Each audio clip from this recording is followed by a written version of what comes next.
শোনো শোনো গ্রামবাসী, তোমাদের গ্রামের জমিদার মশাই রমানাথ বাবু মাছের মেলার আয়োজন করেছেন। যারা যারা তাদের নিজেদের মাছ প্রদর্শন করাতে চায় সবাই চলে আসবে। আর মাছ, চিতল মাছ, বিশাল রুই মাছের মেলায় সপরিবারে চলে আসবে সবাই। নদী নালার জ্যান্ত মাছ, রূপালী ইলিশের মেলা, হরেক রকম মাছের মেলা হতে চলেছে। সবাই চলে এসো। শোনো শোনো গ্রামবাসীরা, যার মাছ সেরা হবে সে পাবে অনেক টাকা পুরস্কার। শোনো শোনো। হাত লাগা রে রানা, তোর মা আর কতদিন করবে?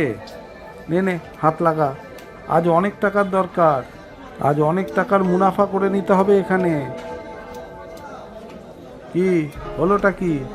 না না থাক, আমি করে নিচ্ছি ঠাকুরপো। রানার মনটা ভালো নেই, প্রিয় মাছ রূপলীকে বিক্রি করে দেওয়া হবে তো। আবার তোর নাটক শুরু হলো। কাজ কর কাজ কর, গরিব মানুষের আবার সাওকার লাগ। বৌদি, ছোট থাকতেই ওকে সামলাও, না হলে দেখবে নিজের ঘরের জিনিসই সব উজাড় করে দিচ্ছে। আমি অনেক করে বুঝিয়েছি গো ওকে, ছোট তো তাই হয়তো কষ্ট হচ্ছে। তোমার কি কেউ হারিয়ে গেছে এখানে বসে কাঁদছো যে? না, আমার কেউ হারায়নি। আমার কাকু আমার রূপালীকে বিক্রি করে দিতে চায়। ওর অনেক কষ্ট হবে আমি জানি। রূপালী?